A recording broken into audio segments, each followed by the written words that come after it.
All right, picture this. You open your banking app, your paycheck just hit.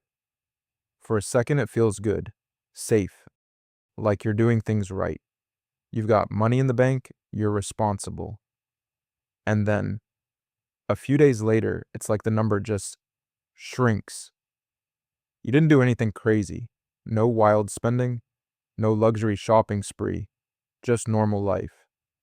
Groceries, a couple subscriptions, maybe a dinner out. And somehow, quietly, your bank is making money off you the entire time. Here's the uncomfortable part nobody tells you. Even when you're being good with money, the system is still designed to profit from you. Not in some shady, illegal way, but in a very intentional, very optimized, very invisible way. Look, most people think banks make money from one thing: interest on loans. Like, oh yeah, they lend money, charge interest, that's the business. That's true. But it's also the smallest, most obvious piece of the puzzle. The real money, the consistent, predictable, ridiculously scalable money, that comes from how you behave every single day. And once you see it, you can't unsee it. Here's the thing, banks don't just store your money, they use it. Think of your bank account like a warehouse. You believe you're storing your money safely inside, but in reality, the bank is renting out everything in that warehouse while giving you a receipt that says, "Don't worry, it's still yours." It's like you parking your car somewhere and the parking company secretly driving it around all day, making money, and then returning it to you at night with the same fuel level. You'd be furious. But that's basically what happens with your money. When you deposit cash, the bank doesn't just let it sit there. They lend it out, they invest it, they move it around. And here's the kicker: they pay you almost nothing for it. You might get, what, 0.01% interest in a standard account? Meanwhile, they're turning around and lending that same money at 5%, 10%, sometimes even 20%, depending on the product. So right away, there's a spread. You give them money for free, they sell it at a premium. That's business. But that's just level one. Because if that's all they did, banks wouldn't be as insanely profitable as they are. The real engine is something way more subtle. It's friction. Tiny, almost invisible frictions built into your financial life. Let me show you what I mean. Ever paid an overdraft fee? Yeah. That moment when your balance dips just below zero, and suddenly you're hit with a charge. Maybe it's $10, maybe $30, maybe more. And it feels unfair, right? Like, come on, it was just a few dollars. But from the bank's perspective, that's not an accident.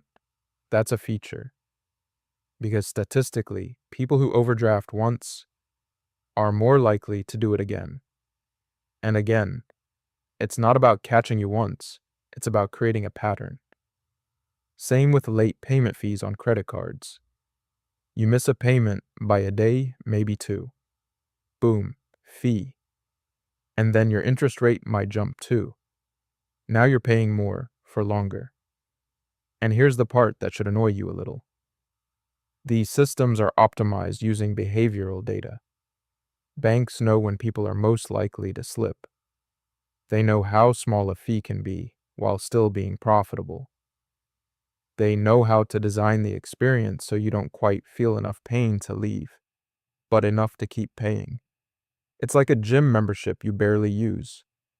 You don't cancel it because it's not expensive enough to force action. But multiplied across millions of people, that's billions.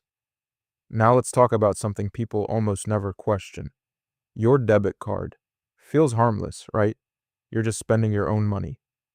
But every time you swipe, there's a hidden transaction happening in the background. It's called an interchange fee. Basically, the business you're buying from pays a small percentage of that transaction to the bank. You don't see it, you don't feel it, but it's baked into everything. So even when you're just buying coffee, your bank is getting a cut. And if you're using a credit card, oh, now it gets interesting, because credit cards are where banks really flex.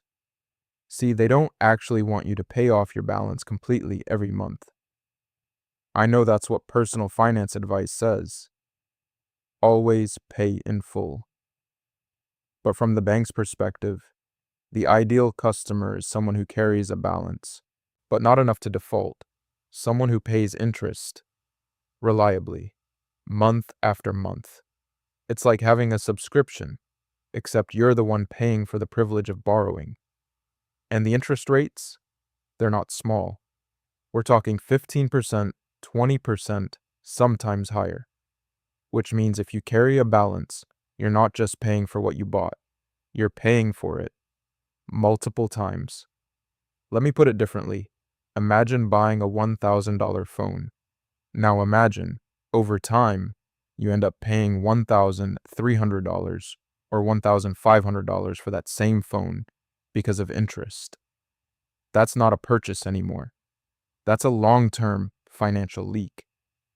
And here's where it gets even more subtle. Rewards programs, cashback, points, miles. They feel like a win. Like, hey, I'm getting something back. But think about it. Why would banks give you rewards unless they were making more in return? Those programs are designed to encourage you to spend more, to choose credit over cash, to stay inside the system. It's like a casino giving you free drinks. You feel like you're getting something, but the longer you stay, the more you play, and the house always wins. Now, I'm not saying rewards are bad. Used correctly, they can be great. But most people don't use them correctly. They spend more than they would have, just to earn points, which completely cancels out the benefit. Alright, now let's talk about something even bigger. Your savings account. This one is almost painful, because it feels like you're doing the right thing. You're saving. You're being disciplined. But inflation, quietly eating away at your money. If your bank gives you 1% interest, and inflation is 3% or 5%, you're actually losing purchasing power every year. So while your balance number goes up slightly, what that money can buy goes down. And the bank, they're still using your money to generate higher returns elsewhere. So again, the gap widens. You're moving slowly forward. They're moving much faster. This is why people feel stuck. They're not making obvious mistakes. They're just playing a game where the rules aren't in their favor. Now here's the part most people never think about: time.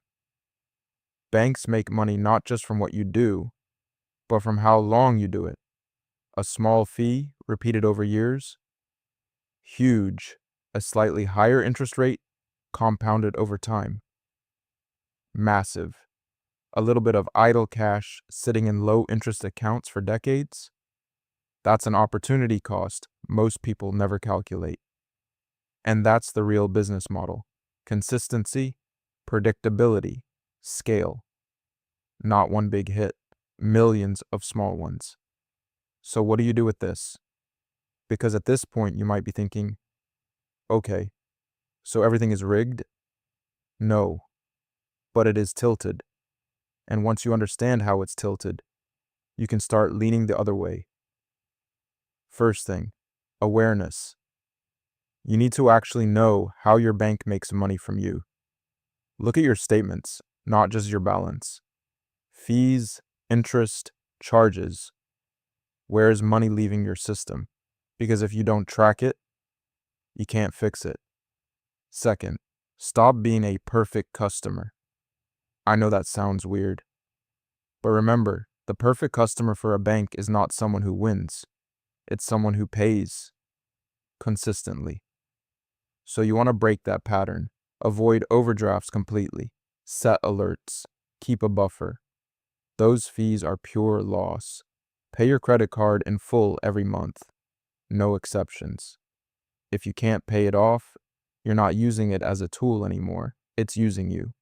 Third, make your money work harder than your bank does. A basic savings account is not enough.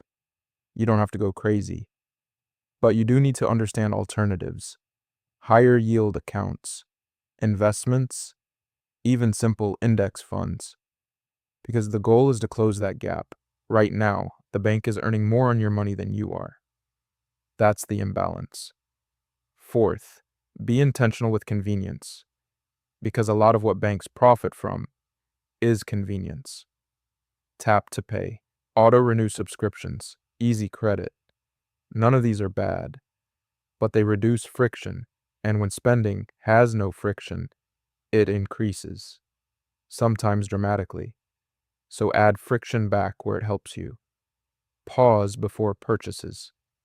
Review subscriptions monthly, use debit or cash for certain categories if it keeps you grounded. And finally, understand that the system isn't going to change for you. It's optimized, it's efficient, it's designed by very smart people whose job is to maximize profit.